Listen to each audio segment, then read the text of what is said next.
Imam Syafi'i. Itu dalam banyak hal. Itu perbedaannya tajam sekali. Ya saya ulang lagi, dalam banyak hal itu perbedaannya tajam sekali. Misalnya begini. Ini terakhir percontohan saya fikih, nanti dikaji sendiri. Ada seorang A'rabi, Ja'a A'rabiyun. Ini di hadis sahih diulang-ulang di semua Al-Kutubus Sittah ada peristiwa ini. Ja'a A'rabiyun ila Rasulillah sallallahu alaihi wasallam faqala ya Rasulullah ahlaktu. Qala wa ma ahlakaka? Qala wa qatu imraati fi nahari Ramadan. Ya Rasulullah, saya ini orang yang rusak. Kenapa? Saya ini hubungan intim sama istri saya ketika masih siang Ramadan. Singkat cerita orang ini dihukum berat sama Nabi. Hukumannya adalah karena dia membatalkan puasa ketika dengan hubungan intim. Sama Nabi dihukum, kamu harus merdekakan budak. Wah, tidak mampu ya Rasulullah, saya tidak punya budak. Jadi ini bukti bahwa agama ini sangat sosial, sehingga sebagian kafaroh harus memerdekakan budak. Kamu kalau gitu puasa 2 bulan. Yang baru puasa 2 hari aja kecelakaan, malah disuruh puasa 2 bulan. Ya sudah, kamu ngasih makan 60 orang miskin. Saya ini orang paling miskin. Kok jadi sudah miskin agak hiper lah orangnya. Poso-poso kok gitu. Itu kata ulama, kalau orang Jawa gak mungkin makanannya tempe mendoan, gak mungkin. Di Jawa itu gak mungkin ada orang batal puasa karena hubungan intim. Ada istrinya gak cantik, cerewet, sang lanang mangane mendoan, itu tidak mungkin, kecelakaan itu tidak mungkin. Tidak mungkin itu. Tapi kalau Arab mungkin karena makanannya daging. Singkat cerita, terus pertanyaannya gini. Kalau batal biasa itu kan bayarnya puasa 1 hari. Kalau batal, tapi kalau batal pakai hubungan intim, pakai jima kalau dalam bahasa fikih, itu kafarohnya berat, yaitu merdekakan budak atau puasa 2 bulan berturut-turut. Pertanyaannya gini, jima istri itu boleh loh tidak zina. Seorang jima istri itu boleh loh tidak zina. Itu kan hukumannya berat. Nah terus Imam Malik berpikir kalau gitu tidak harus jima dong. Poso-poso, ora ana uzur, ora ana apa terus nyate. Esuk mangan bakso. Tanpa ada alasan syar'i. Hukumnya harus sama dong. Karena jima hukumnya boleh, berarti semua iftar, semua pembatalan puasa yang tidak ada uzur syara' maka hukumnya sama, yaitu sanksinya sama.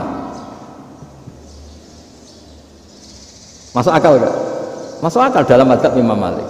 Dalam mazhab Syafi'i enggak. Mulai dulu jima itu beda. Kayak mertamu nggone wong mangan itu oleh, tapi nak gue bojomu gue jima itu harus nemen ngawur ya lah. Tetap beda dari Imam Syafi'i itu, pokoknya beda, jima sama makan itu beda. Lah ya terus setelah itu terus ada pertanyaan, bagaimana kalau makan dulu baru jima? Ribet kan? Makanya itu sampai dibabkan Kitabul Khilafil Fiqhi, bab merekayasa fikih. Makanya itu perdebatannya orang Hanafi sama Imam Syafi'i juga sama. Ada orang jam segini lapar sekali, kalau langsung makan kan kena sanksi. Ya pergi aja dulu, pura-pura ngaji ke Gus Bah gitu. Nanti kan jadi musafir kan. Wah itu sudah boleh itu kan. Padahal enggak. Memang dia pergi itu karena supaya bisa makan. Mau enggak kepikiran ngaji, tahu-tahu ingin ngaji. Mumpung Ramadan Nah makanya dibabkan, apakah boleh merekayasa fikih? Tapi fikih bisa apa coba? Dengan status kamu musafir, ya memang boleh iftar, boleh berbuka. Lah itu terus jadi terus perdebatan ulama menyangkut fikih. Karena memang masalah furu'iyah. Sehingga termasuk perdebatan kita dalam perilaku, misalnya adat orang NU kalau habis salam itu menghadap ke kiblat, karena arah terbaik itu kiblat. Tapi sebagian orang Muhammadiyah atau mungkin semuanya menghadap ke makmum. Itu memang teks hadisnya itu, kita yang meneliti hadis itu semua syarah itu berdebat. Nabi memuji kiblat itu arah terbaik, oke. Tapi di bab itu Nabi itu aqbala alaina, menghadap ke kita. Lalu pertanyaannya, kenapa menghadap ke kita? Ada mengatakan karena Nabi memang punya tradisi kadang ngendikan. Ya tentu dulu istilahnya tidak kultum, nggak ada istilah itu dulu, 7 menit itu nggak ada. Tapi ada ulama yang analisis begini, termasuk kitab Fathul Bari. Nabi itu tokoh sentral, kalau lagi Nabi itu tokoh sentral. Ini kata kitab Fathul Bari, bukan kata saya. Nah orang-orang yang imamu qaumi, orang-orang yang jadi imam di daerah masing-masing, tetap kalau sholat itu ikut Nabi. Ikut Nabi setelah salam langsung pulang. Jadi sebetulnya salam langsung pulang itu ada sejarahnya karena dia mau jadi imam di daerahnya. Nah, tidak kebayang kalau Nabi itu madhep kiblat. Kalau Nabi madhep kiblat, orang yang masbuk yang barusan datang pasti langsung usolli misalnya fardhu isya'i misalnya.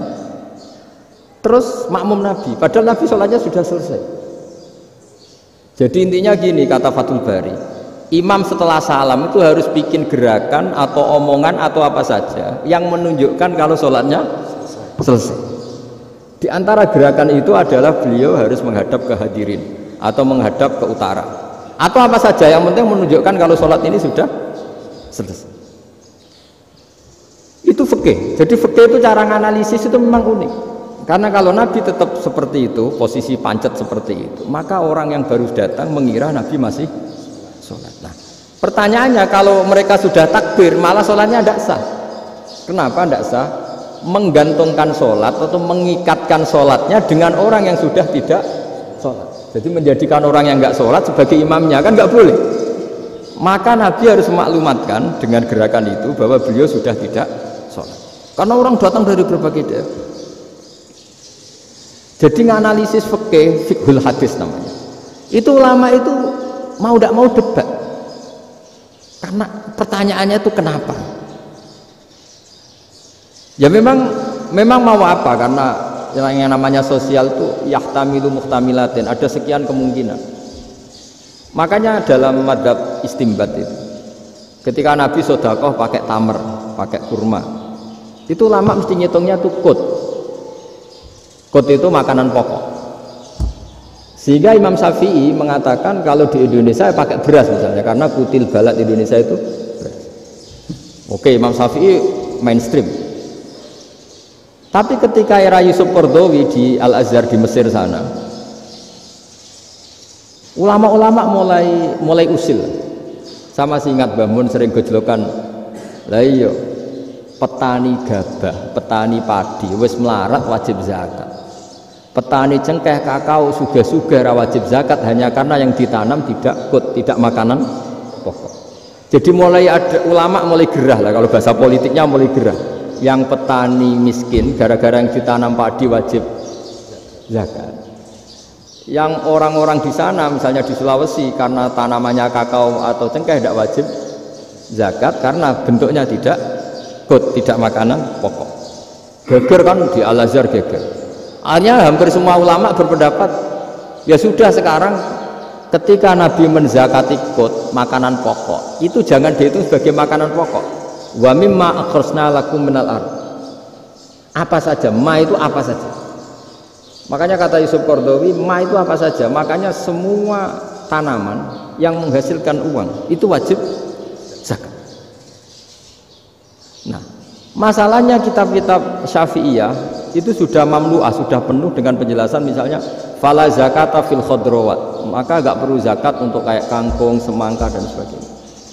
Nah, lalu kiai-kiai angkatan modern kayak Mbah Mun itu sering dapat masukan. Saya pernah dengar sendiri, Yai, saya ini punya sawah 1 hektar, tak tanamin padi itu enggak pernah kaya sih. Sekarang tak tanamin kangkung malah saya kaya karena tiap 3 hari panen tak kirim ke Jakarta. Itu orang Indramayu yang tanya. Jadi tanam padi gak pernah kaya, tanam kangkung kaya. Nah, karena dia orang soleh, kalau zakat boten. Mau diwajibkan zakat tidak makanan pokok, mau tidak wajib dia kaya. Semenjak itu perubahan di Indonesia ikut. Akhirnya ada zakat, pokoknya asal tanaman yang 1 nisab ya wajib zakat. Masih ada debat lagi. Ketika nanam ingin dipanen, itu dia petani apa pedagang? Karena nanti perdebatannya ikutnya zakat zuruk, zakat tanaman apa zakat pedagang. Kalau sampai nggak pernah debat berarti sebetulnya Anda tidak dosen Islam ini. Mau dosen nggak pernah diskusi fikih apa Islam. Karena saya berkali-kali punya tamu itu begini, Gus saya ini pedagang melon, tapi dia penanam melon, jadi pedagang yang agak ingin badi banyak. Itu caranya gini Pak Rektor, saya misalnya pedagang melon, daripada saya kulak di pasar atau dari petani sudah mahal, nyewa tanah sekian hektar terus ditanami melok. Setelah berhasil, ini dia zakatnya tanaman apa zakat pedagang? Karena dia nanam itu mentalnya sudah pedagang. Padahal nanti zakatnya beda kan? Yang satu 2,5%, yang satu rubul usur sama nisul usur sama usur, 1/10 sama 1/20. Kalau zakatnya zuruk kan 1/10 atau 1/20. Yang satu rubul usur, kira-kira 2,5.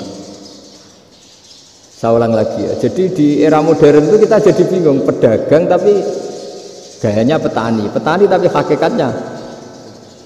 Jadi gampangannya gini ya, kalau saya pedagang beras, kok saya kaya raya, itu mendingan nyewa sekian hektar untuk ditanamin padi ya daripada tengkulak, daripada beli. Akhirnya perdebatannya ini zakatnya pakai apa? Misalnya tebu, misalnya, petani tebu.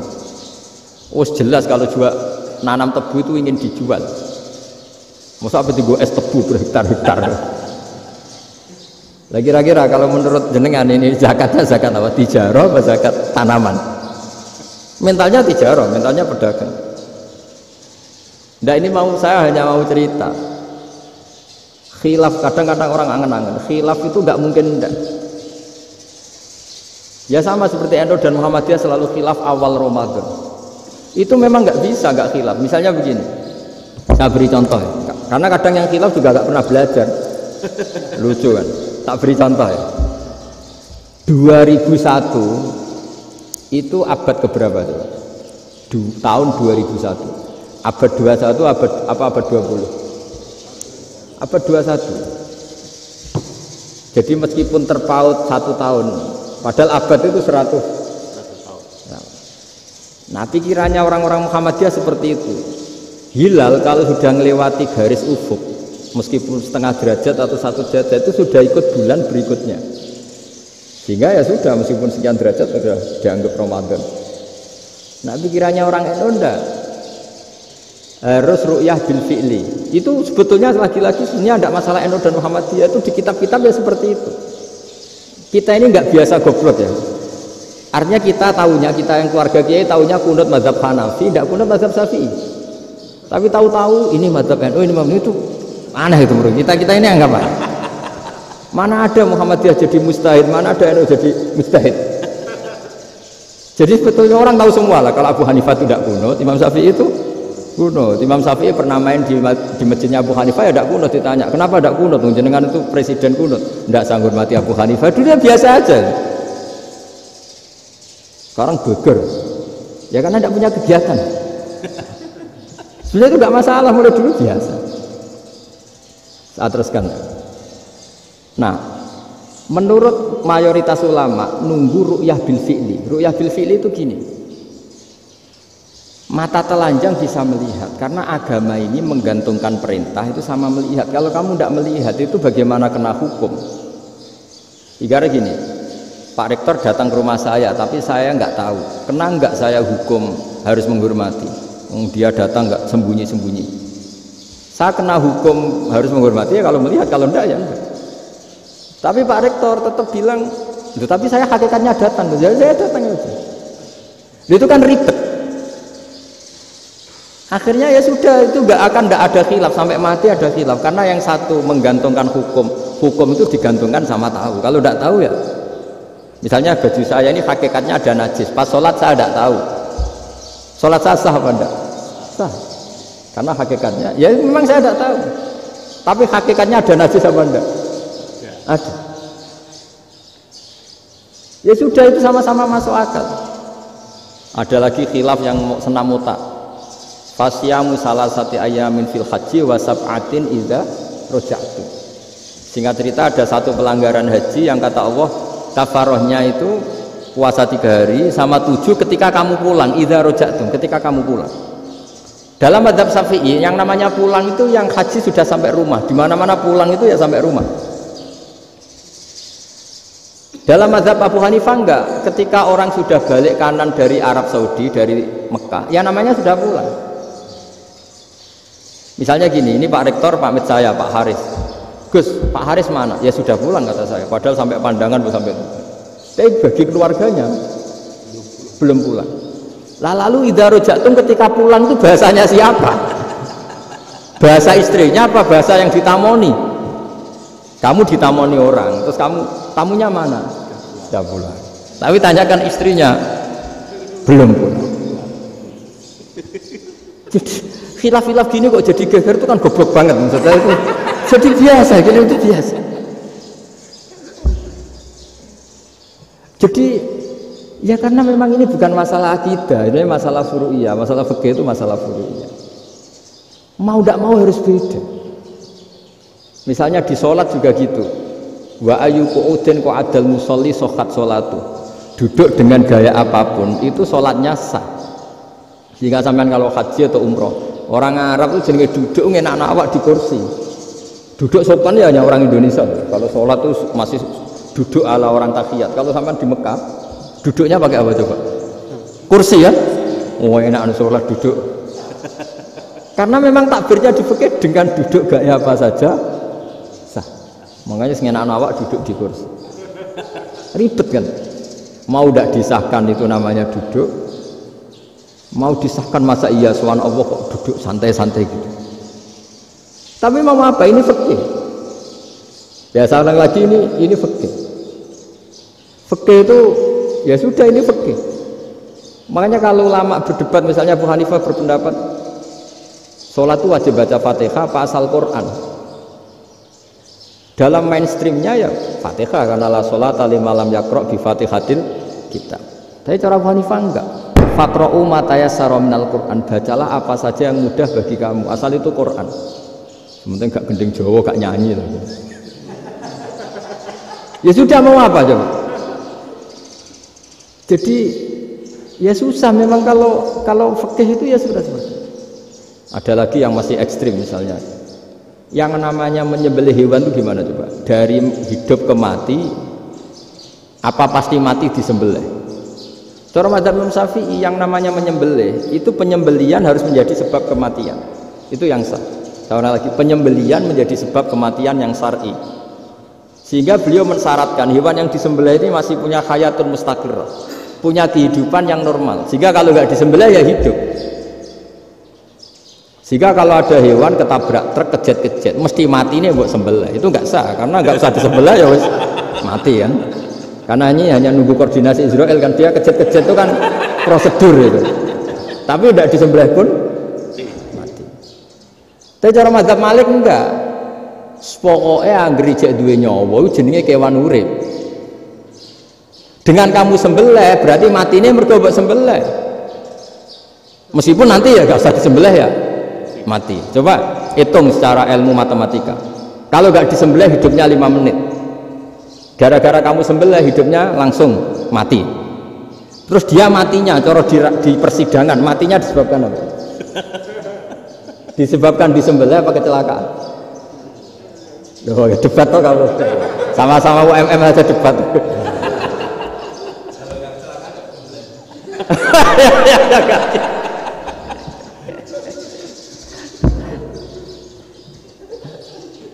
Loh, saya pernah masalah ngalami nyata itu. Saya jalan-jalan sama anak saya pakai motor. Sampai di jalan raya gitu ada ayam jago ketabrak mobil, kejet-kejet. Orangnya tanya, "Gus, ini halal tau ora?" "Wis kanggo kon halal." Suatu saat dia nggak terima kan, tanya, "Kenapa, Gus?" "Ya nak kiai ra pantes, mosok kewan mesti mati nek tak sembelih, nek ra kiai pantes." Karena aku tahu kamu tuh gak kiai, mesti motifnya itu mergo jago, jajal cilik gak mau tak kokno. Ada kan ayam itu bayi kan gak ditanyakan, kejet-kejet mati rak lah, wong cilik wae. Tapi masalahnya ini kan jago, eman.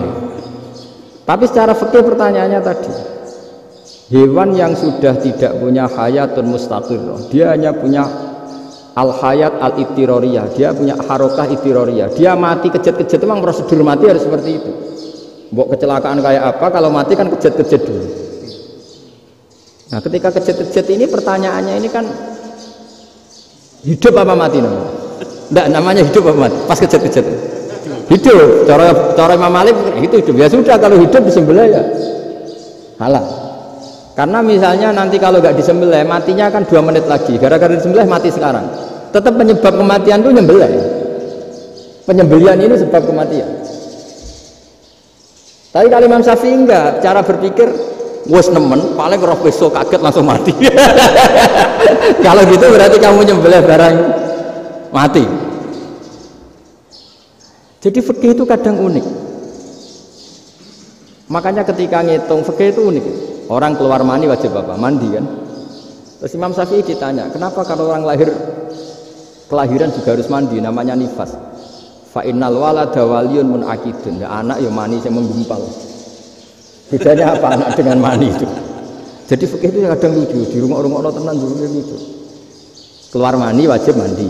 Berarti kalau keluar anak ya wajib mandi karena hakikatnya anak adalah mani yang mengkristal. Terus usia jadi dosen macam-macam itu kan hakikatnya mani. Itu fikih. Nah terus ditanya, kenapa kalau lahir langsung mati tidak wajib disolati? Ya jawabannya Mas Syafi'i lucu. Di mana-mana sholat itu nyolati mayit. Yang namanya mayit itu pernah hidup terus mati. Kalau itu tidak mayit ya sudah. Jadi kadang ya iya kan disebut sholat mayit. Yang namanya mayit itu apa? Pernah hidup. Nah ini kan tidak pernah hidup. Maka ya sudah seperti itu. Jadi nggak khilaf itu nggak mungkin. Nah kalau qit'atul lahmin, kalau hanya potongan daging, mungkin wah itu tidak manusia karena qit'atul lahmin. Sekarang pertanyaannya, kalau sudah berbentuk manusia, meskipun tidak pernah hidup, nah ini mulai perdebatan karena melihat tidak pernah hidup itu nggak memenuhi syarat, tapi melihat ini sudah suratu adamiyin, bentuknya sudah. Nah kira-kira gitu perdebatan fikih. Makanya dulu awal mula zaman sahabat itu sudah debat. Masyhur kan, Nabi ada kontingen ke Bani Quraidah. Ya kalau kira-kira saya minta Pak Rektor kamu jangan, kalau ke Malang jangan sholat asar kecuali sampai Tuban. Sebelum Tuban ternyata matahari mau tenggelam. Terus Pak Rektor milih, wah sudah sholat di Bulu. Padahal belum Tuban. Padahal saya bilang jangan sholat asar kecuali di Tuban. Yang Pak Haris enggak, tetap sholat di Tuban meskipun matahari sudah tenggelam. Karena Nabi menyebut Tuban. Singkat cerita, zaman itu kan Bani Quraidah. La tusolliyanal asra illa fi Bani Quraidah. Kalian semua jangan sholat asar kecuali sampai Bani Quraidah. Ternyata di tengah perjalanan matahari sudah mau tenggelam, kira-kira kurang 2 menit atau 3 menit. Sahabat-sahabat, sudahlah kita sholat asar di sini. Kalau sampai sana pasti sudah tenggelam. Separuh sholat. Yang separuh enggak, kata Nabi harus di Bani Quraidah. Ya sudah nunggu di Bani Quraidah meskipun matahari sudah tenggelam. Singkat cerita dua kelompok ini matur, ya Rasulullah kita ngalami ini perdebatan gini-gini. Di semua riwayat di hadis-hadis sahih disebut falam yu'annif wahidan minhuma. Nabi tidak menyalahkan salah satunya atau enggak menyalahkan dua-duanya. Itu bahasa Indonesia juga ribet, yang benar gimana? Enggak menyalahkan salah satunya, apa enggak menyalahkan dua-duanya? Gimana bahasa benernya? Salah satunya. Salah satunya itu dua-duanya? Ya. Enggak, kalau bahasa Indonesia tidak menyalahkan Kedua-duanya. Kedua-duanya apa salah satunya yang benar? Kedua-duanya. Kedua-duanya. Bahasa Indonesia itu ya kadang ruwet ya. Orang pinter kayak Pak Habibie itu namanya ya orang luar biasa. Nanti sekolahnya orang-orang idiot itu ya sekolahan luar biasa. Orang pinter banget bahasa Indonesianya ya luar biasa. Kalau sekolah untuk orang-orang yang idiot juga luar biasa. Jadi kalau dipuji luar biasa itu gak jelas ini luar biasa ya. Gak jelas kadang bahasa kita ini kadang ya gak jelas. Nah itu gak menyalahkan dua-duanya apa salah satunya? Keduanya, tidak menyalahkan kedua-duanya. Misalnya dibahasakan nggak menyalahkan salah satunya, benar apa salah? Benar, benar katanya sudah benar semua. Jadi itu bukti bahwa ijtihad itu boleh. Saya ulang lagi, bukti bahwa ijtihad itu boleh. Padahal ini jelas yang satu harus sholat asar, padahal matahari sudah tenggelam. Makanya diantara fikih unik itu begini. Saya ulang lagi fikih unik. Saya menyaksikan betul ketika ada orang tanya Mbah Mun saya ini Kopassus, kadang latihan itu sampai waktu zuhur habis, saya harus bagaimana? Jawabnya Mbah Mun itu unik, sementing ojo ngosor sholat, engkau yojo niat jamak, atau kodok kan? Singkat cerita terus orang ini diskusi sama saya karena ini ya alim pernah mondok. Kenapa qasar tidak boleh? Karena qasar itu ekstrim, merubah bentuk sholat dari 4 menjadi 2. Maka alasannya harus jelas. Harus jelas itu orang yang latihan di Kopassus itu kan dia sudah berasrama di situ. Berarti dia sudah tidak musafir karena asramanya di situ, sudah mukim. Kalau dia qasar itu merubah bentuk sholat dari 4 menjadi 2. Merubah itu ekstrim. Tapi kalau dia qadha itu hanya mengakhirkan sholat dari waktunya. Kira-kira kalau kamu jadi malaikat ekstrim mana? Merubah sama menunda? Ekstrim merubah kan? Karena 4 menjadi 2. Terus ojo jamak takdim tapi jamak takhir. Itu juga penting. Bagi pengkaji fikih itu penting. Kalau jamak takhir itu salah-salah sidik ora pati apa.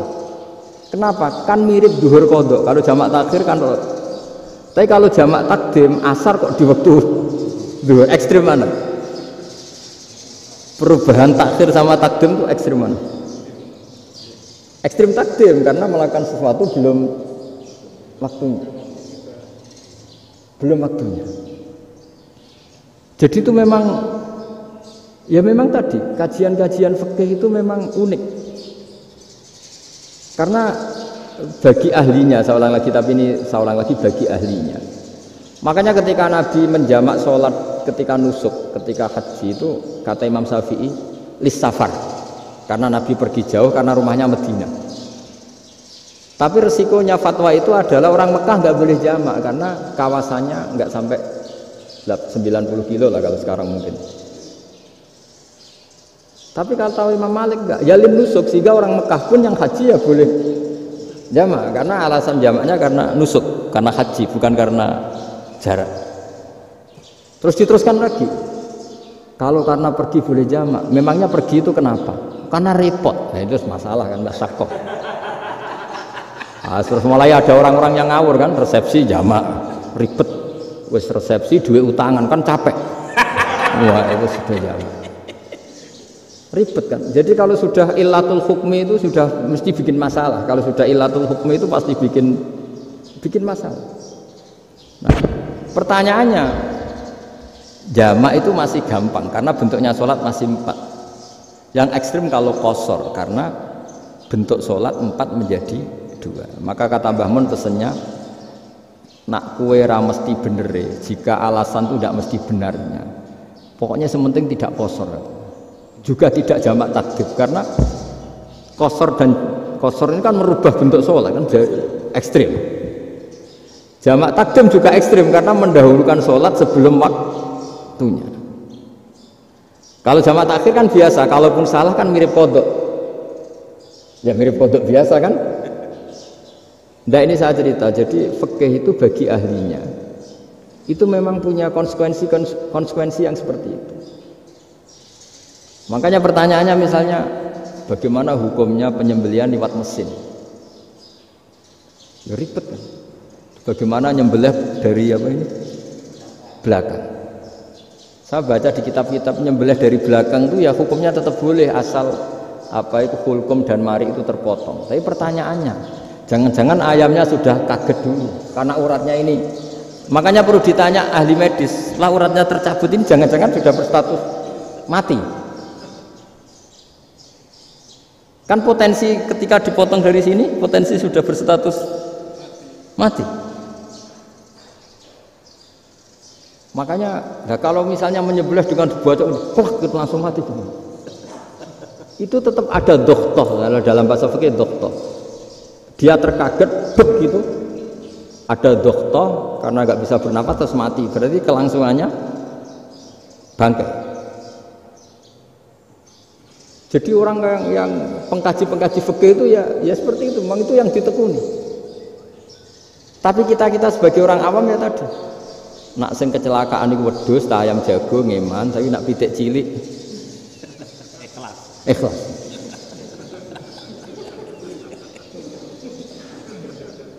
Makanya ada pertanyaan orang-orang, saya pernah ditanya itu ya bingung kan, Gus, kalau ada orang mati oplosan, jangan datang sholat enggak? Ya datang sholat kan dia orang mukmin, saya tetap sholat. Kenapa? Ya kan matinya oplosan.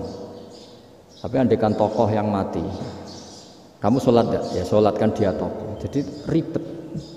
Fikih itu ribet. Makanya Imam Nawawi nanti ngendikan gini. Ada orang ngundang Nabi, ya Rasulullah, saya mohon nyolati ini. Nabi tanya, punya utang enggak? Punya. Nabi, saya enggak mau nyolati mayit yang punya utang. Terus ada sahabat datang, ya Rasulullah, utang itu tak ambil alih kami. Berarti dia sudah tidak punya utang. Terus Nabi kerso nyolati. Pertanyaannya, utang itu hal yang boleh. Saya ulangi, utang itu hal yang boleh. Tapi kenapa Nabi se-ekstrim itu? Tapi ketika Nabi mau kondur itu ngendikan gini, ini PR ya bagi UMM, ini PR ya. Nabi sebelum kondur bilang gini, sallu ala sahibikum. Jong saya tidak nyolati ini, tapi tolong ini disolati.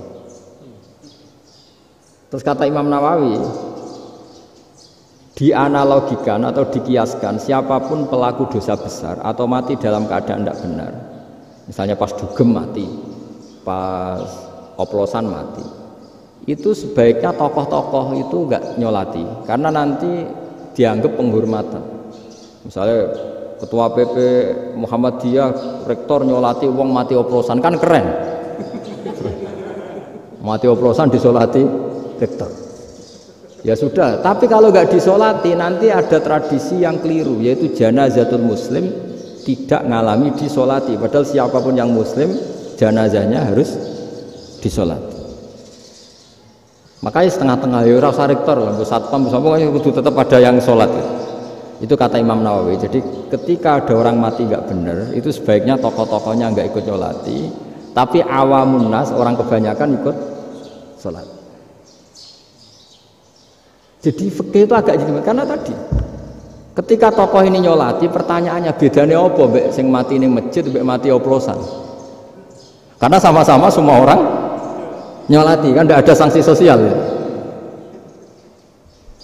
Tapi ketika nggak disolatkan sama sekali, wah lebih parah lagi. Ini ada janazatul muslim tidak disolati. Sehingga kata Imam Nawawi, ini hebatnya Nabi tengah-tengah. Jadi Nabi kuntur, jong saya tidak nyolati, tapi sallu ala sahibikum. Ya tapi ini kamu harus nyolati. Kata Imam Nawawi, orang yang mati bunuh diri, orang yang mati oplosan, orang mati secara nggak benar itu asal dia muslim tetap wajib disolati, karena sholat ini hakul muslim. Kan seorang muslim diantara haknya apa? Ketika mati dikafani, dimandikan, disolat. Tapi ini masalahnya matinya pas murtakibul kabirah, pas melakukan dosa besar, dan itu sebab kematiannya. Kalau dia oplosan, kan sebab matinya karena oplosan. Ya kan terus ribet. Mau disolati oleh, apalagi misalnya kita ketua ulama, punya terkenal wali, wah keren, mati oplosan itu disolati wali, kan ribet kan. Nanti yang repot malaikatnya. Itu ya, ini yang nggak kata bahaya. Saya pernah baca kitab itu yang repot malaikatnya. Itu ada yang bilang gini, orang yang punya hutang itu pasti nanti hisabnya berat, diaudit malaikat sampai bisa nyaur hutangnya. Sementara malaikat kena konstitusi, kalau Nabi mendoakan harus mustajab. Ini kan ada dua hukum yang berlawanan. Sekali Nabi berdoa Allahumma ighfir lahu warhamhu, itu harus dituruti malaikat. Nggak boleh doanya Nabi nggak dituruti malaikat. Sementara aturan Islam juga harus dituruti, bahwa orang yang punya utang harus tersandra oleh utangnya. Tapi nak sing dunia Pak Haris kan nggak TN, nggak ngefek gitu. Jadi misalnya Pak Haris bingung sampai nangis Allahumma ighfir lahu, nggak ngefek. Malaikat nggak itu, nggak sudah. Tapi kalau Nabi yang berdoa kan harus diturutin, ini masalahnya kan itu. Nah kalau diturutin berarti hutangnya harus bebas, padahal secara aturan harus tersandra karena punya hutang. Nah, nanti sama kalau yang mati oplosan ini yang doain wali sampai Allahumma ighfir lahu, doanya wali kan harus terkabul. Sementara secara hukum dia harus kena sanksi karena oplosan tadi. Daripada ngerepotno malaikat, sudahlah wali-wali ini tidak usah ikut nyolatin. Yang nyolati ya orang-orang nggak jelas ini, sehingga kan malaikat kan santai aja kalau mau nyeksa. Loh, tapi kan sudah didoain, nggak ngefek. Karena doanya orang-orang nggak penting. Itu ada tuh di sarah Muslim. Di sarah Muslim di bab ketika Nabi ngintikan babu qauli Rasulullah sallallahu alaihi wasallam sallu ala sahibikum. Jadi belajar fikih itu asik. Karena tadi harus dipelajari. Kalau enggak, ilmu ini hilang. Terus nanti takutnya lagi ilmu fikih itu direduksi sosial. Terus misalnya gini, pepe wong cilik wae kiai-kiai ra gelem nyolati. Orang melihatnya ini karena yang oplosan wong cilik om larat ra disolati. Jajal bupati ya disolati, mergo amplope gede-gede kan terus ruwet kalau dianalisis gitu kan ruwet. Makanya kenapa saya harus ngomong fikih supaya semuanya itu enggak didudukkan urusan sosial itu. Nah kalau semuanya didudukkan sosial kan sentimennya sentimen sosial. Ribet. Padahal yang sering mati oplosan itu kan wong-wong cilik gitu loh, karena tadi kalau wong sugih kan pakai whisky yang mahal yang insya Allah tidak mati kan gitu. Yang mati kan ya mergo virtus macam-macam gitu kan. Artinya ini kalau nggak diterangkan secara fikih, kiai-kiai yang nggak datang dikira masalah sosial kan. PP salam tempel era gede terus nggak datang kan terus jadi ribet.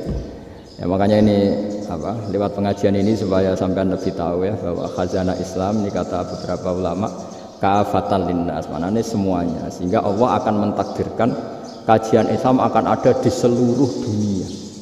Jadi kenapa IAIN marak di Indonesia, UMM, Universitas NU banyak, karena agama ini kafatal linnas, tidak miliknya orang Arab tapi milik semua. Orang alimnya juga gitu. Ketika ada liga alim seluruh dunia, itu orang Indonesia, orang Afrika, ya selalu ada orang alim yang kelas dunia. Seperti dulu ada Imam Bukhari, itu as-sahhul kutub ba'da kitabillah. Kitab terbaik setelah Quran itu Bukhari. Padahal dikarang oleh orang Uzbek.